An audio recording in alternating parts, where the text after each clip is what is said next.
ہے ہمارے سرکار زندہ ہیں. بولو ہمارے سرکار زندہ ہے. ہمارے سرکار زندہ ہے. یہی وجہ ہے دیکھیے سنیو جب چاند کی 12 تاریخ آتی ہے تو صرف اس گاؤں میں نہیں اس بستی میں نہیں کہ آر نگر کی سرزمین پہ نہیں میسور کی سرزمین پہ نہیں بنگلور کرناٹکا کی سرزمین پہ نہیں U P Bihar Bengal Calcutta London اور جاپان کی سرزمین پہ نہیں بلکہ ساری دنیا کے اندر جہاں جہاں عاشق مصطفیٰ پائے جاتے ہیں غلامان نبی پائے جاتے ہیں وفاداران مصطفیٰ پائے جاتے ہیں تو جیسے ہی چاند کی 12 تاریخ آتی ہے وہ اپنے گھروں کو سجاتے ہیں اپنے گھروں کو کمکمے لگاتے ہیں اپنے گھروں پر جھنڈے لگاتے ہیں اور آقا کے نام سے عید میلاد النبی کرتے ہیں اور ساری دنیا کے لوگوں کو بتاتے ہیں ظالمو کان کھول کے سنو تمہارا عقیدہ ہوگا نعوذ باللہ سرکار مر کر مٹی میں مل گئے ہیں لیکن ہمارا عقیدہ یہ ہے ہمارے سرکار کل بھی زندہ تھے اور ہمارے سرکار آج بھی زندہ ہے رسول قیامت تک ہمارے سرکار زندہ ہے سرکار کبھی نہ فرماتے ہیں تو زندہ ہے واللہ تو زندہ ہے واللہ میری چشم و عالم سے چھپ جانے والے اور چمک تجھ سے پاتے ہیں چمک والے میرا دل بھی چمکا دے چمکا نعرہ تکبیر نعرہ تکبیر نعرہ رسالت جشن عید میلاد النبی مسلک اعلی حضرت حدیث شریف سنیے گا انشاءاللہ 1 گھنٹہ یا سوا گھنٹہ بیان ہوگا اس کے بعد سلام ہو جائے گا لیکن الحمدللہ پورا بیان احادیث مصطفیٰ کے دائرے میں ہوگا تو اس سے پہلے کہ میں اپنی تقریر کو شروع کروں ایک حدیث شریف سناتا ہوں یہ حدیث احیاء العلوم جلد اول کے صفحہ 5 پر ہے قال علیہ السلام من قال سبحان اللہ غرست له نخلۃ فی الجنہ آقا فرماتے ہیں کہ جب کوئی سنی جنتی مسلمان محبت کے ساتھ ایک مرتبہ سبحان اللہ کہتا ہے بولو کیا کہتا ہے سبحان اللہ کہتا ہے تو سرکار فرماتے ہیں کہ سبحان اللہ اس نے کہا لیکن سبحان اللہ کہنے کے بدلے میں اللہ جنت میں اس کے نام ایک درخت عطا فرما دیتا سبحان اللہ جنت میں اس کے نام ایک درخت عطا فرما دیتا ہے کل قیامت کے دن وہ شخص وہی شخص درخت کے سائے میں بیٹھے گا جو دنیا میں سبحان اللہ کہے گا تو ہم چاہتے یہ ہے کہ 1 گھنٹہ جو بیان ہو آپ سبحان اللہ کہتے جائیے گا اور جنت میں اپنے نام درخت لکھواتے جائیے گا ہے بھائی بولو نا سبحان اللہ یہ ترمذی شریف کے اندر سرکار فرماتے ہیں التسبیح نصف المیزان والحمدللہ یملأ والتکبیر یملأ ما بین السماء والارض آقا فرماتے ہیں کہ جس بندے نے محبت کے ساتھ ایک مرتبہ سبحان اللہ کہا تو اللہ اس کو اتنا ثواب عطا فرماتا ہے اتنا ثواب عطا فرماتا ہے کہ جس سے ترازو کا آدھا پلہ بھر جاتا ہے سبحان اللہ ترازو کا آدھا پلہ بھر جاتا ہے وہ میرے نبی نے فرمایا والحمدللہ یملأ جس بندے نے محبت کے ساتھ ایک مرتبہ الحمدللہ کہا بولو کیا کہا الحمدللہ کہا توجہ کے ساتھ سنیے مائک بہت اچھا چل رہا ہے اب آپ مائک کے چکر میں مت پڑیے گا الحمدللہ میری آواز اتنی بھاری ہے کہ اگر مائک بھی نہ ہوگا تو بھی کام چل جائے گا ذرا محبت سے بول دو نا سبحان اللہ آپ فرماتے ہیں الحمدللہ جس بندے نے محبت کے ساتھ ایک مرتبہ الحمدللہ کہا تو اللہ اس کو اتنا ثواب عطا فرماتا ہے اتنا ثواب عطا فرماتا ہے کہ جس سے ترازو کا پورا پلہ بھر جاتا ہے ترازو کا پورا پلہ بھر جاتا ہے تو میرے نبی نے فرمایا والتکبیر یملأ ما بین السماء والارض جس بندے نے محبت کے ساتھ ایک مرتبہ اللہ اکبر کہا بولو کیا کہا اللہ اکبر پورا مجمع بولو کیا کہا اللہ اکبر دیکھیے کتنا اللہ ثواب عطا فرماتا ہے ابھی آپ خود بولیں گے میرے نبی فرماتے کہ جس نے محبت کے ساتھ ایک مرتبہ اللہ اکبر کہا تو اللہ اس کو اتنا ثواب عطا فرماتا ہے کہ جتنا آسمان سے لے کر زمین اور ساری کائنات بھر کے ہو تو اس کی محبت سے بول دو نا سبحان اللہ ایک مرتبہ بول دو نا الحمدللہ ایک مرتبہ بول دو نا اللہ اکبر ایک مرتبہ بولیے یا رسول اللہ یہ ایسا نعرہ ہے جو اپنے اور پرائے کے درمیان پہچان کرا دیتا ہے کون سا نعرہ یا رسول اللہ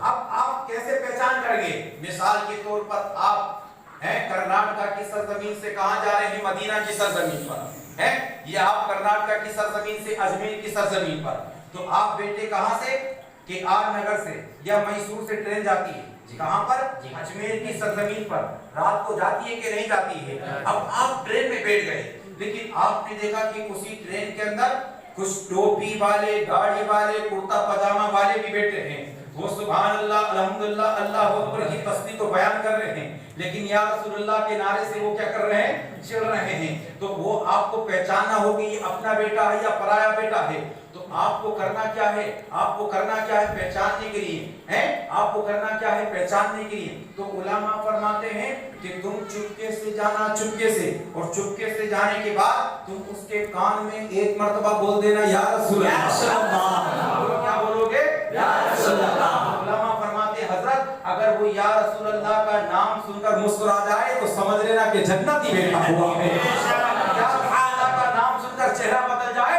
تو سمجھ لینا جہنمی بیٹا ہوا ہے۔ تو پورا مجمع نبی کے نام پر طرف پر بول دو نا سبحان اللہ۔ میری جانب جو ہو جائے اشارہ یا رسول اللہ، دونوں ہاتھوں کو اٹھا کر بولیے میری جانب جو ہو جائے اشارہ یا رسول اللہ، میری جانب جو ہو جائے اشارہ یا رسول اللہ، مقدر میں میرے لکھ دو دوبارہ یا رسول اللہ، حروف میں مدینے کا نظارہ یا رسول اللہ، سمجھ جائے میری قسمت کا تارا یا رسول اللہ۔ ایک شعر حضرت نے سنا تھا، شاعر کہتے گنبد خضرا کے دامن کی ہوا مانگی ہے، اپنے مرنے کی مدینے میں دعا مانگی ہے۔ زندگی مانگی تو کسی نے مانگی جنت، ہم فقیروں نے مرنے کی مدینے میں دعا مانگی۔ سبحان اللہ، نعرہ تکبیر، نعرہ تکبیر، جشن عید میلاد النبی، جشن عید میلاد النبی، علماء اہل سنت، نعرہ تکبیر۔ ہمارے مولانا ارشد صاحب کو متشابہ لگ رہا ہے اس لیے کہ مجمع سے نعرہ نہیں لگ رہا ہے، اگر مجمع سے نعرہ لگ جائے گا تو ان کا متشابہ بند ہو جائے گا۔ تو ایسا کام نہیں ہونا چاہیے کہ دونوں طرف سے برابر کے شریک ہونے چاہیے۔ دیکھیے ایک حدیث اور یاد آ رہی ہے، پھر اس کے بعد میں اصل موضوع پہ آتا ہوں۔ سرکار فرماتے ہیں، کیونکہ یہاں میں اکثر جگہ لوگوں سے ملاقات کی جانا ہوا تو اکثر لوگوں کی شکایت یہ ہے کہ حضرت ہم مسجد میں جو سلام پڑھتے ہیں کچھ لوگوں کو سلام سے بڑا اعتراض ہے، سلام سے بڑا اعتراض ہے۔ تو میں جہاں بھی جاتا ہوں سلام کے ثبوت پر یہ حدیث سناتا ہوں اور سنیوں کے سینے کو حب رسول کا مدینہ بنا دیتا ہوں، میرا محبت ہے وہ تو سبحان اللہ تمہیں سناتا ہوں۔ سرکار فرماتے ہیں، سرکار فرماتے ہیں، آقا علیہ السلام فرماتے ہیں کہ جب کوئی مجھ سے محبت کرنے والا، جب کوئی مجھ سے پیار کرنے والا، جب کوئی مجھ سے محبت کا اظہار کرنے والا دنیا کے کسی بھی کونے سے مجھ پر سلام پڑھتا ہے اور کہتا ہے یا نبی سلام علیکہ، بولو کیا کہتا ہے؟ یا نبی سلام علیکہ، یا نبی سلام علیکہ، یا رسول سلام علیکہ، یا رسول سلام علیکہ۔ اور فرمانے میرے نبی سرکار نے فرمایا، مشکات شریف کے اندر یہ حدیث سرکار فرماتے ہیں ما من احد یسلم علی الا رد اللہ علی روحی حتی ارد السلام۔ آقا فرماتے ہیں جب کوئی مجھ سے محبت کرنے والا، جب کوئی مجھ سے پیار کرنے والا، جب کوئی مجھ سے عقیدت کرنے والا دنیا کے کسی بھی کونے سے مجھ پر سلام پڑھتا ہے اور کہتا ہے یا نبی سلام علیکہ، یا رسول سلام علیکہ، یا حبیب سلام علیکہ، میرے نبی فرماتے ہیں اے مجھ سے محبت کرنے والوں سنو، میں مدینے سے تمہارا سلام سن بھی لیتا ہوں اور مدینے سے جواب دیتا ہوں۔ بات سمجھ میں نہیں آ رہی ہے، آپ کو ایک مثال کے ذریعے سمجھاتا ہوں۔ مثال کے طور پر آپ کرناٹک کے رہنے والے ہیں، آپ کا کوئی بھائی بیٹا رشتہ دار سعودی عرب میں کام کرتا ہوگا، وہ لوگ کرتا ہے کہ نہیں کرتا ہے؟ تو اگر آپ کو اپنے بھائی کو سلام بھیجنا ہے تو بولو کیا کرو گے؟ اپنی گھر کی چھت پہ جائیں گے یا موبائل میں جائیں گے؟ موبائل پہ سے جائیں گے نا بھائی، چھت پہ سے تو سلام جا نہیں سکتا ہے، آپ کتنا ہی بیک لاؤڈ اسپیکر کا انتظام کریں لیکن چھت سے آپ کی آواز نہیں پہنچے گی۔ تو آپ کریں گے کیا؟ آپ موبائل میں جائیں گے، میسیج میں جائیں گے اور میسیج میں جانے کے بعد آپ سلام لکھیں گے، آپ بٹن دبائیں گے، منٹوں سیکنڈ نہ لگے گا، سلام سعودی پہنچ جائے گا۔ ارے ظالم، جب میسیج کے ذریعے سلام سعودی پہنچایا جا سکتا ہے تو نورانی فرشتوں کے ذریعے سلام مدینہ نہیں پہنچایا جا سکتا ہے۔ میرے نبی فرماتے ہیں جب کوئی مجھ سے محبت کے ساتھ دنیا کے کسی بھی کونے سے مجھ پر سلام کرتا ہے میں مدینے سے اس کا سلام سن بھی لیتا ہوں اور مدینے سے اس کا جواب دیتا فرما دیتا ہوں۔